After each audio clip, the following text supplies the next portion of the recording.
Assalamualaikum warahmatullahi wabarakatuh. Alhamdulillah, wassalatu wassalamu ala Rasulillah wa ala alihi wa ashabihi wa man. Alhamdulillah, kita bersyukur kepada Allah Subhanahu wa taala pada kesempatan yang berbahagia ini. Allah taala bisa memberikan kepada kita kenikmatan. Salah satunya adalah kenikmatan kita masih dapat menuntut ilmu agama, thalabul ilmi, di mana menuntut ilmu adalah kewajiban bagi setiap muslim.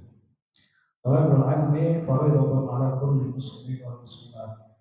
Menuntut ilmu adalah kewajiban bagi setiap muslim dan muslimah.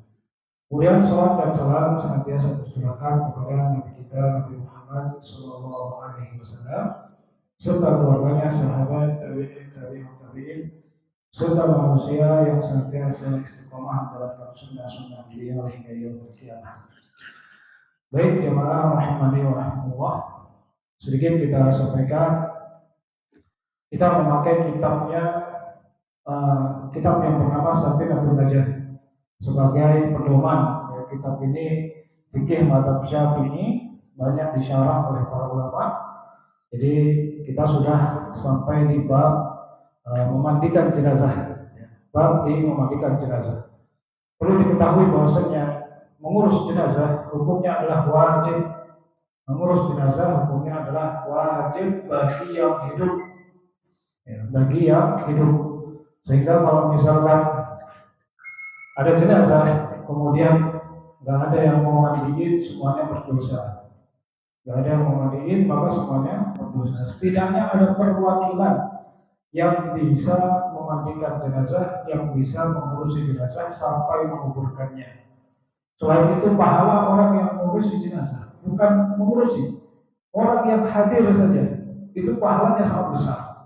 Hadir mensolati kemudian menguburkannya. Berapa? Qiratan, dua kilo. Kemudian sahabat bertanya, ya Rasulullah, apa itu 2 kilo? Seperti 2 gunung yang sangat besar. Ya, ini bukan yang mengurusi, hadir saja. Sehingga kalau misalkan ada orang yang meninggal dunia, kita tahu, meskipun kita nggak kenal, kita usahakan untuk hadir. Kita usahakan untuk hadir, kemudian mensolatinya.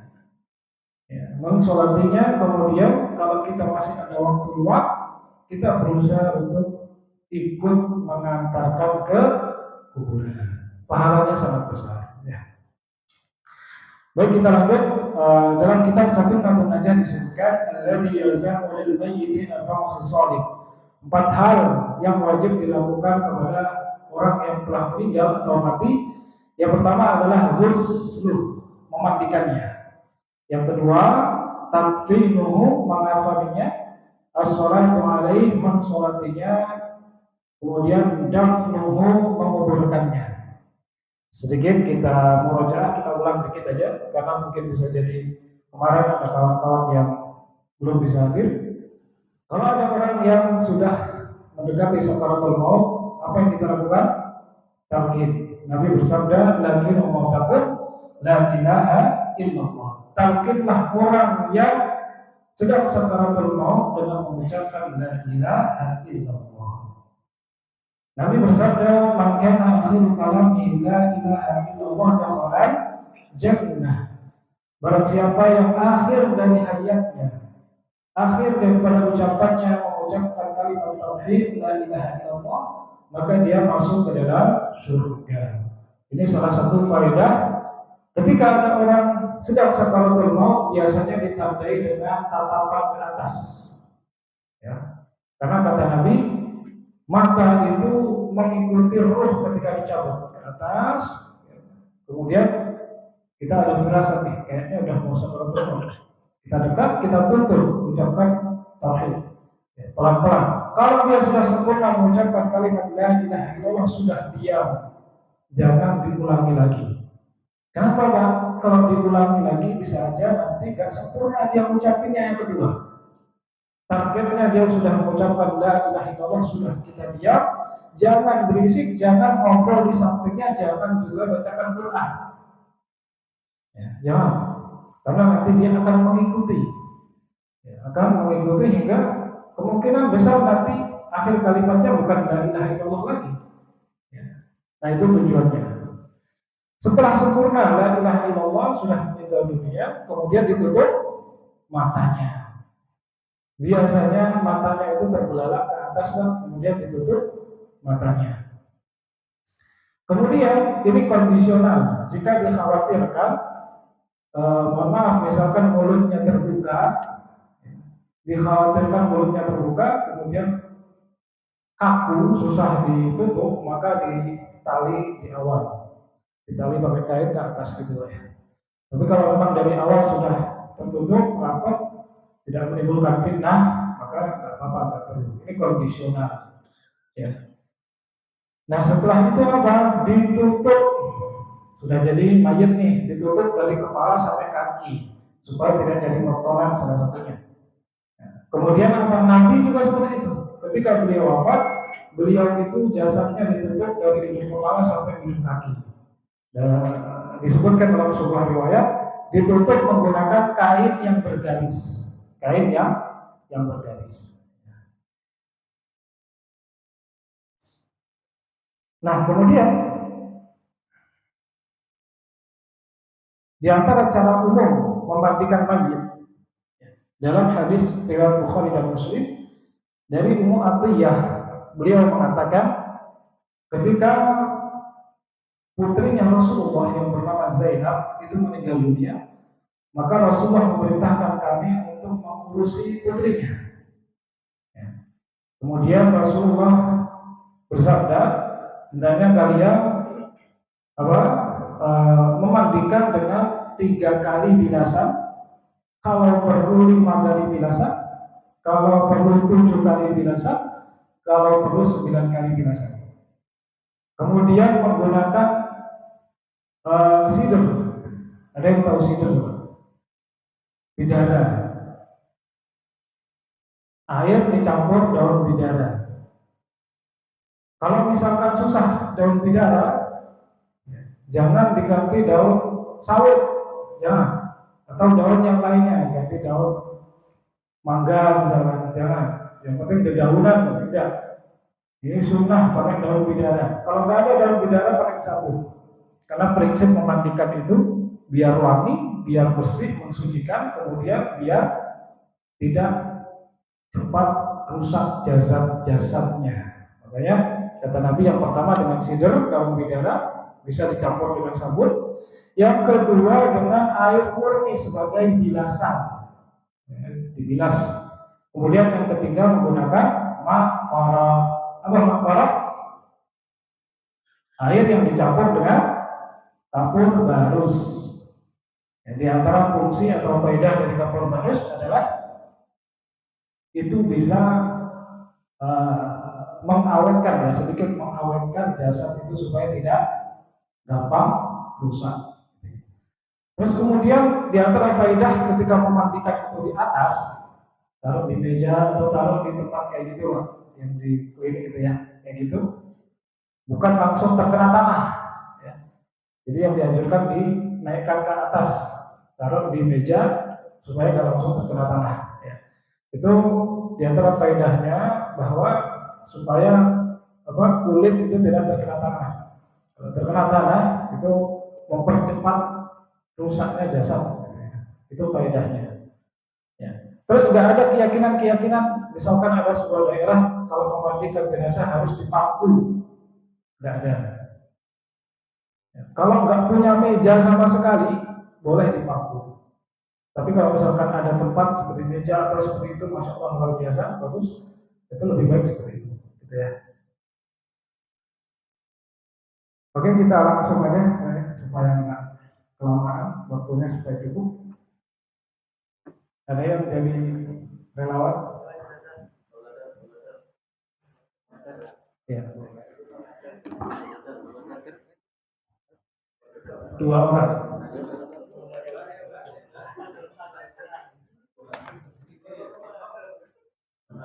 Iya. Iya tiduran. Agak kesana dikit.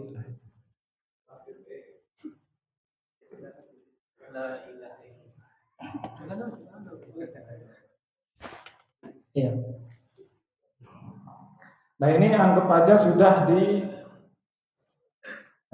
area pemandian gitu ya. Maka ditutup Pak. Ditutup kalau misalkan laki-laki itu batasnya sampai lutut, sampai pusar, di atas pusar ya. Pusar mungkin Mas. Ini pusar di sini ya. Kalau perempuan itu sampai sini, sampai di atas dada, di bawah leher. Itu perempuan. Nah, ini kebetulan jenazahnya laki-laki. Nah, ini nggak apa-apa kalau misalkan lebih. Nah, prinsip memandikan jenazah, prinsip yang pertama itu yang wajib minimal seluruh tubuhnya basah terkena air. Itu yang wajib. Seluruh tubuhnya basah terkena air. Prinsipnya sama seperti orang mandi junub. Sama seperti orang mandi junub. Misalkan mandi junub, niat mandi junub, kemudian digebyur semuanya, yang penting kena air, itu udah sah. Tapi itu nggak sunnah, nggak afdol. Ya. Kalau misalkan lagi di tengah hutan, susah nyari gayung, buat kanan dulu kiri dulu susah, cuma ada kolam, bismillah, niat mandi junub, biur jekur kolam, itu sudah sah. Tapi kalau jenazah bisa juga, tapi jangan dicemplung ya, karena nggak bisa melangi sendiri ya. Tapi kalau misalkan nih nggak ada gayung, susah, cuma adanya laut, pakai kren dicelupin aja nggak apa-apa. Itu prinsip dasarnya seperti itu, sudah sah. Tapi tentu yang lebih baik adalah yang paling afdol ya. Seperti mandi junub ya. Jadi jangan tekan. Nah jadi gini Pak, untuk tangan itu bisa diluruskan, ya, bisa juga disekatkan. Karena ada sebagian daerah yang dia harus disekatkan, ya, itu fleksibel. Jadi ditutup. Ya. Urutan yang pertama adalah membersihkan najisnya dulu, Pak. Ya, dengan harapan nanti ketika dimandikan itu tidak keluar terus-menerus. Ya. Najis ainiyah sama hukmiyah. Najis ainiyah itu yang misalkan kalau najis masih baru, kemudian terlihat, kemudian aromanya bisa tercium, itu ainiyah. Nah, misal satu lagi. Ya, yang pertama adalah ya di sebelah sini. Yang pertama adalah dengan cara membersihkan najis. Ini yang paling awal, membersihkan najis. Yang kedua membersihkan kotoran secara umum. Baru yang ketiga diwudukan. Yang keempat proses memandikan. Jadi sekarang kita proses membersihkan najis dulu. Itu biasanya dengan cara sedikit didudukkan, duduk sendiri. Manut juga. Ya. Biasanya Pak ya, ditekan di sebelah sini, pelan aja. Tekan. Harapannya apa? Harapannya supaya itu mohon maaf kotorannya keluar. Tapi jangan terlalu berlebihan juga tekannya. Kalau sudah dipastikan nggak keluar sudah, jangan terus ditumpukkan, dientek nih misalkan. Jangan berlebihan. Yang penting ditekan pelan. Kalau sudah nggak keluar, sudah. Nah kemudian diiringke Pak, diiringke untuk membersihkan. Makanya yang aman itu pakai sarung tangan yang plastik, bukan plastik. Pokoknya terbuat dari karet lah ya, buat dari karet untuk membersihkan. Nah itu kan di sini kotoran, ya. Ini tetap harus ditutup, auratnya nggak boleh terbuka, Kemudian dibersihkan, jangan dicium, nggak boleh. Dibersihkan, ya. Kalau dirasa sudah bersih, atau misalkan disiram, ya. Kalau misalkan ada selang, misalkan selang. Sudah dirasa bersih, ya, digulingkan sini lagi. Nah, tadi yang pertama kan najis sudah bersihkan, kemudian yang kedua kotoran secara umum. Apa itu? Misalkan ketika di hidung masih ada kotoran, dibersihkan pakai lap, pakai kain, ya, dibersihkan pakai kain. Ya, dibersihkan pakai kain. Terus kemudian bisa dikeramasi rambutnya, di sela-sela dikeramasi pakai sampo, ya, supaya wangi. Kemudian kumisnya panjang misalkan, dicukur, ya, dicukur supaya nggak terlalu panjang. Jenggotnya jangan dicukur. Ya. Kemudian dibersihkan lagi di telinganya, telinga dibersihkan. Nah, semuanya udah dibersihkan. Kuku, ya kuku ya. Kalau misalkan kukunya panjang, para ulama khilaf atau berbeda pendapat apakah harus dipotong atau tidak. Maka kalau misalkan panjang, ya lebih baik dipotong aja, ya supaya bersih. Maka ini luar biasa, Pak ya. Orang kalau dipikir padahal nanti juga kena tanah, bakal kotor lagi, bakal busuk, tapi kenapa harus dimandikan? Karena Allah itu menyukai orang-orang yang mensucikan diri. Innallaha yuhibbul mutatahhirin. Allah itu mencintai orang-orang yang mensucikan diri, bersih. Sebelum menghadap Allah dibersihkan dulu, gitu ya. Nah, tadi udah ya dibersihkan secara umum kotoran-kotoran. Nah, kemudian apa tahapannya? Diwudukan. Ya, diwudukan sesuai dengan seperti kita wudhu seperti biasa. Ya, diwudukan, ya, dibersihkan mulutnya, ya, pakai kain. Nah, dibersihkan ya. Dibersihkan. Kemudian apa? Di hidungnya dibersihkan, dibersihkan lagi. Setelah itu apa? Di wajah, ya, 3 kali. Ya, 3 kali. Kemudian setelah wajah apa? Tangan. Keluar sendiri tangan. Tangan, ya. 3 kali usapan. Misalkan kayak ini. 3 kali. Jadi 3 kali usapan itu maksudnya bukan 3 kali gayu, tapi 3 kali semuanya udah terkena, itu berarti dihitung 1 kali. Kayak kita wudhu itulah ya. 3 kali, udah selesai 1 kali. 2 kali. Jadi bukan 1, 2, 3, bukan. 3 kali ya. 3 kali. Kemudian sebelah kiri 3 kali. Kemudian apa? Kepala, belakang, nah, gitu ya. Setelah itu apa? Kaki dibersihkan atau diwudukan. Setelah diwudukan sudah selesai, kemudian apa tahapannya? Dimandikan, proses memandikan. Siapkan 3 jenis air. Yang pertama tadi air apa? Daun bidara. Siapkan air daun bidara. Kemudian yang kedua air murni tanpa campuran. Yang ketiga adalah air kapur barus. Kalau misalkan kawan-kawan pengen supaya wangi jenazahnya, sampai beli minyak wangi 1 botol. Kemudian di air yang campur kapur barus tadi ditumpahkan minyak wangi biar wangi. Biar jenazahnya itu harum. Atau bisa juga ketika sebagian memandikan, sebagian lagi nyiapin kafan, sampean belikan minyak wangi kemudian disiram minyak wangi kain kafannya. Itu bagus Pak. Supaya apa? Ya kebaikan lah yang nampak di tengah-tengah masyarakat gitu ya. Nanti kan pasti ada orang, Masya Allah tuh mayatnya wangi sekali gitu ya. Dibanyakin minyak wanginya. Oke, baik kita lanjut.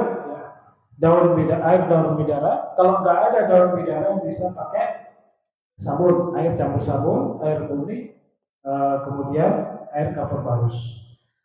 Nah, tahapan yang pertama, ya kita pakai yang 3 kali basuhan.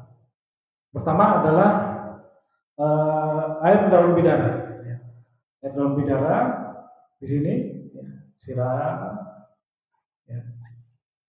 Siram. Kemudian ambil lagi, siram. Nah, ini yang aja udah selesai semua ya, udah terkena air semuanya, berarti baru satu kali. Ngambil lagi, siram lagi, sambil digosok tapi pelan-pelan, nggak boleh berlebihan. Nah, anggap aja udah terkena, berarti 2 kali, ngambil lagi, siram lagi. Siram. Berarti ini sudah 3 kali basuhan. Kemudian ada 2 cara. Setelah tadi kan depan kanan 3 kali, bisa depan kiri 3 kali. Ambil, disiram. Ini udah 1 kali, anggap aja udah selesai.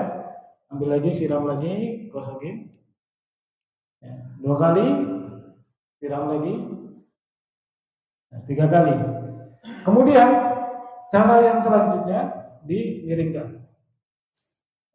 Jadi depan kanan 3 kali, depan kiri 3 kali, belakang kanan 3 kali, belakang kiri 3 kali. Kelumpuk.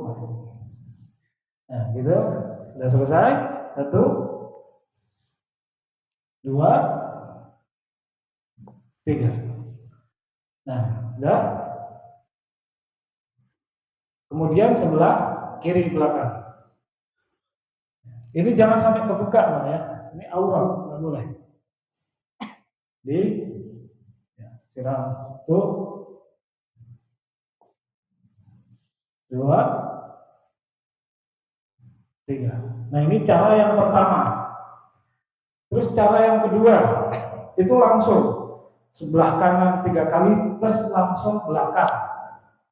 Bisa dipahami, Pak ya? Ini cara yang lebih mudah. Air bidara, jadi dimiringkan dulu Pak Ada. Nah, gitu. Air bidara langsung ke sini. Sekali, langsung 2 kali, siram 3 kali. Oke, sudah selesai. Baik. Nah, kemudian baru yang sebelah kiri plus belakang langsung. Nah, bisa dipahami Pak ya. Ini caranya fleksibel aja. Cuman yang lebih mudah cara yang kedua, supaya nanti nggak dibolak-balik gitu ya, langsung sebelah sini langsung. Nah, tadi kan daun bidara sudah ya, yang dicampur sabun. Kemudian air bilasan. Air bilasannya harus air murni. Ya, karena untuk mensucikan. Air bilasan ambil sama kayak tadi. Kita pakai cara yang kedua, piring. Langsung 1, 2, 3. Dah. Nah, sebelah kiri sama. Sebelah sini sama 1, 2, 3. Pokoknya dihitung 1 itu kalau semuanya sudah terkena air, itu dihitung 1. Nah, tadi yang kedua kan air bilasan ya, air murni. Kemudian yang ketiga adalah air yang dicampur kapur barus. Saran saya dikasih minyak wangi. Campur kapur barus, kasih minyak wangi yang banyak, suntuk di airnya supaya wangi. Sama prosesnya kayak tadi. Siram 1, 2, udah kena semua. 3. Nah, kemudian sebelah kiri. Nah, begitu saja Pak, simpel. Ya, tata cara simpel. Itu udah selesai. Udah selesai. Kemudian misalkan mohon maaf, ternyata najisnya keluar terus-menerus misalkan. Misalkan dari lubang dubur keluar terus. Dibersihkan dulu. Kalau misalkan benar-benar udah bisa keluar terus, disumpel kapas. Ya, disumpel kapas. Paham nggak ya? Sumpel kapas. Sama kayak misalkan mulut. Misalkan sudah dibersihkan, tapi keluar darah terus-menerus, maka ditutup pakai kapas. Mata juga. Misalkan ada, kita kan nggak tahu, tiba-tiba keluar naga gitu kan, atau keluar maaf keluar belatung dan sebagainya, kita nggak tahu. Ya, itu ditutup pakai kapas. Dan hukumnya wajib menjaga rahasia. Ya, namanya mayat itu kita nggak tahu, bisa jadi aib-aibnya keluar ketika dimandikan kita nggak tahu. Atau hal-hal yang di luar logika, di luar nalar, keluar kita nggak tahu. Ya. Pokoknya syarat orang yang memandikan mayat itu harus amanah, tidak membuka aibnya. Nah, gitu Pak ya. Nah, kemudian apa Pak? Setelah itu apa? Ya, diangkat. Diangkat, ini tetap harus seperti ini Pak. Jangan sampai terbuka. Kemudian sudah disiapkan kain kafannya. Gitu ya. Kalau laki-laki itu kain kafannya 3 lapis, kalau perempuan berapa? 5. Cuma nanti lain. Yang 2 itu sebagai kerudung, yang satunya lagi seperti taruh seperti kayak sarung gitu ya. Itu baru nanti yang 3 itu. Gitu Pak ya. Nah, wallahu a'lam bishawab. Sampai sini ada pertanyaan kan? Sangat simpel Pak. Nyiramnya di dalam, nyiramnya bukan di luar ini kan? Iya, nyiramnya di dalam. Buka kan? Iya, dibuka begini. Bukan sama ini kan? Iya.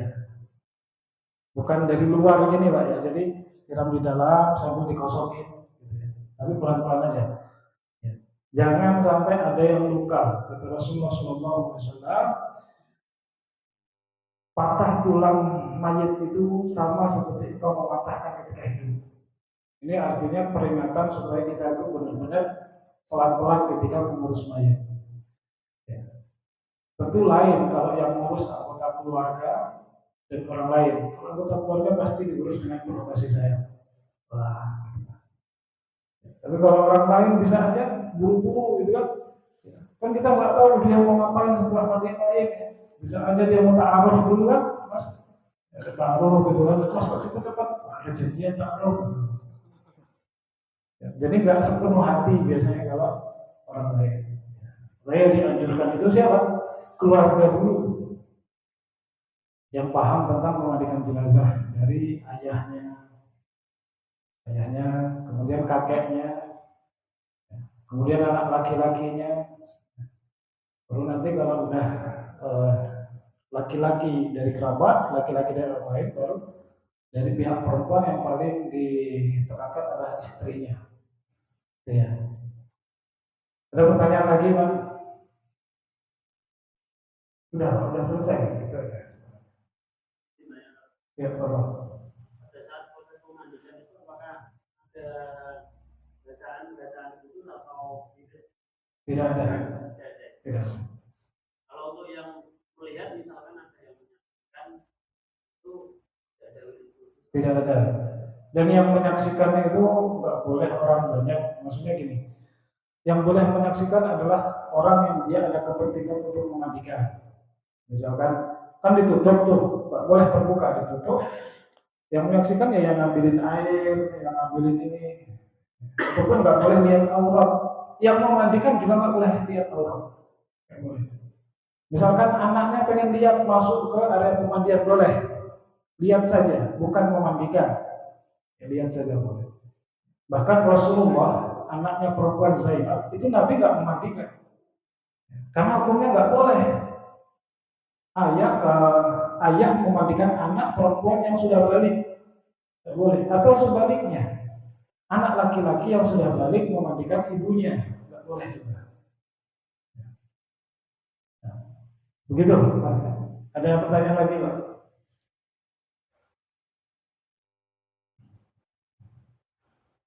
Ya, kalau tidak ada kita tambahkan ya, terkait memandikan jenazah ini. Kalau jenazahnya perempuan itu rambutnya dikepang, ya, rambutnya dikepang, ini rambutnya panjang, jadi sudah dibersihkan, sudah disabuni, sudah dimandikan, rambutnya dikepang, seperti didudukin, kemudian dikepang. Kepang berapa? Kepang 3. Kemudian ditali di ujungnya supaya rapi. Kalau laki-laki sudah kan disisirin, ya nggak disisirin nggak apa-apa sih, cuma lebih baik disisirin lah supaya rapi, itu kondisional saja. Kalau nggak disisirin misalkan biasa pakai pomade rambutnya ke sini, poni lempar samping gitu kan, udah jadi jenazah masih gaya gitu kan, disisirin supaya rapi. Nabi itu ketika meninggal beliau disisirin belah. Kalau laki-laki rambutnya panjang nggak perlu dikepang, khusus untuk perempuan saja. So yang pertama, yang kedua, gimana kalau jenazahnya mohon maaf, misalkan kecelakaan, misalkan alhamdulillah kebakaran, misalkan kebakaran, kemudian badannya penuh dengan luka, dia tidak memungkinkan untuk dimandikan, misalkan kena air, kena tangan, melopek, misalkan, maka nggak perlu dimandikan, terus diapain? Ditayamumkan, paham nggak ya? Ditayamumkan, ya. Tangan, wajah, atau wajah, tangan, udah gitu aja, langsung di kafani. Ingat, nggak boleh merusak jasad mayit, nggak boleh. Ya. Misalkan alhamdulillah kecelakaan, ada orang di luar sana kecelakaan, kemudian mohon maaf, alhamdulillah tangannya misalkan sudah remuk dan sebagainya, nggak perlu dimandikan, ditayamumkan saja. Ya. Begitu juga seorang perempuan yang meninggal, kemudian di situ nggak ada perempuan, adanya laki-laki semua, maka nggak perlu dimandikan, malah nggak boleh, ditayamumkan, bukan dimandikan. Ya. Itu ya yang kedua. Terus yang ketiga, tambahan terkait ini, misalkan jenazahnya masih nempel harta berharga, misalkan ada gigi emas misalkan ya, dianjurkan diambil sama ahli warisnya, diambil. Pokoknya kalau ada harta berharga, cincin, gelang, kalung, gigi emas, diambil. Ya. Kalau nggak mau ambil, biar saya ambil. Kalau gigi palsu biasa gitu? Jangan. Ya. Kalau nggak ada nilainya, buat apa diambil? Ya, soalnya kadang ada juga yang ada bilangnya kepercayaan kalau ada barang selain punya dia katanya nggak boleh dikuburkan gitu, benar nggak ada? Enggak. Jadi nggak usah diambil gitu ya? Nggak usah. Kalau misalkan nggak berharga, nggak ada nilainya, jangan diambil. Ya. Nggak penting, nggak ada manfaat. Tapi kalau berharga, dianjurkan diambil karena bermanfaat bagi ahli warisnya. Dengan catatan tidak merusak jasad. Kembali ke hadis Nabi, nggak boleh kita merusak jasad, itu nggak boleh. Misalkan ada gigi emas, kemudian kalau misalkan dicopot keluar darah terus menerus atau dagingnya ikut ke bawah, ini nggak boleh merusak jasad, sama aja menyakitinya. Nggak boleh. Tapi kalau misalkan nggak merusak, ya nggak apa-apa, diambil saja. Melihat manfaat dan mudaratnya, gitu ya. Terus jenazah yang umurnya di bawah 4 bulan, janin misalkan melahirkan, umurnya masih di bawah 4 bulan, kemudian meninggal dunia, maka tidak perlu disolatkan. Tidak perlu disolatkan. Ya. Kalau misalkan tidak memungkinkan untuk dimandikan, tidak perlu dimandikan, langsung dikafani, langsung dikuburkan. Tapi kalau janin yang sudah melebihi 4 bulan atau 4 bulan, batasannya 4 bulan, maka diperlakukan seperti jenazah pada umumnya, karena kata para ulama, umur 4 bulan itu sudah ditiupkan roh, sudah ada nyawanya, gitu ya. Wallahu a'lam bishawab. Sudah? Makasih. Nanti pas mengkafani ya lagi. Ya. Simple Pak, hanya seperti itu saja.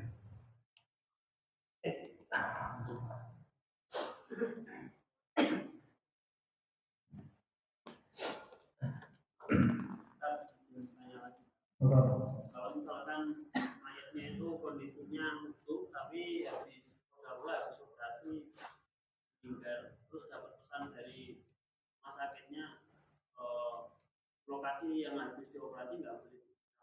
Kira-kira masuk kategori tetap dimandikan tapi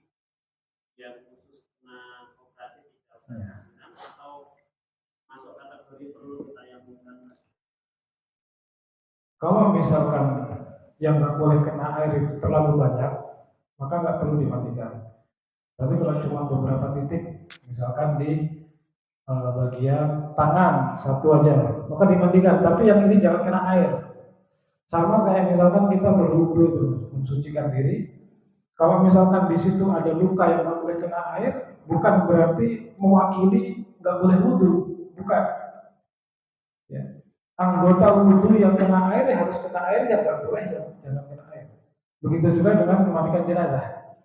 Kalau misalkan anggota yang dimandikan tadi, anggota tubuh yang dimandikan tadi, lukanya nggak mendominasi, misalkan cuma tangannya aja atau bagian badan tapi nggak semuanya, maka tetap dimandikan, cuma jangan terkena air.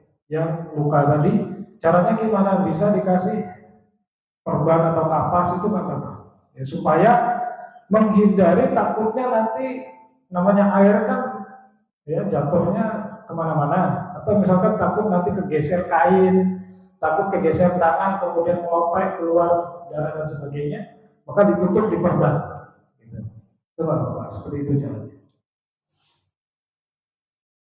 Ada lagi Pak pertanyaan?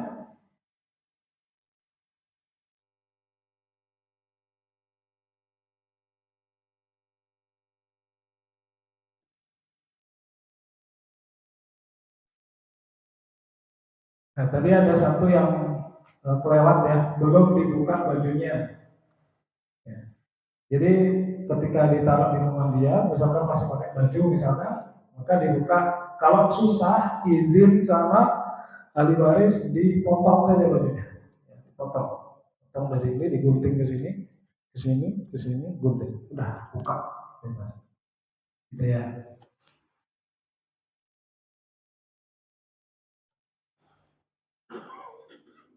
Ada pertanyaan Pak?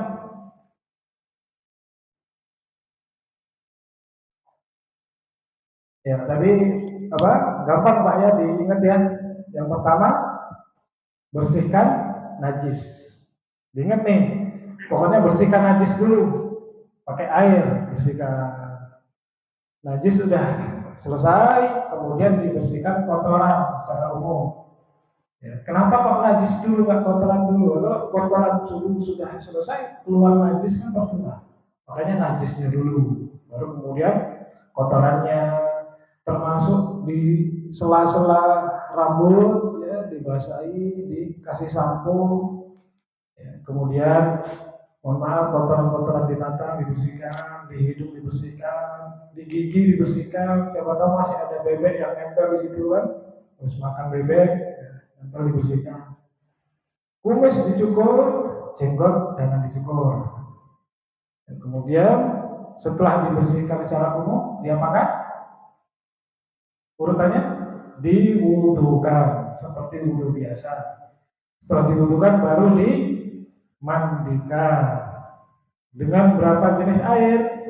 3. Yang pertama air apa? Daun bidara, kalau nggak ada ya air sabun. Terus yang kedua air murni. Kemudian yang ketiga air campur kapur barus makor. Ya, kita ajarkan pakai minyak wangi lah, biar wangi jasadnya, gitu ya. Tapi kalau misalkan lupa nggak dikasih minyak wangi, udah terlanjur dibungkus, ya udah, tentu ambil parfum, kasih parfum aja itu. Nah, kafannya disemprot parfum, kalau diolesi semua, jadi olesi kafannya supaya wangi gitu ya. Nah begitu Pak, insya Allah gampang Pak, simpel.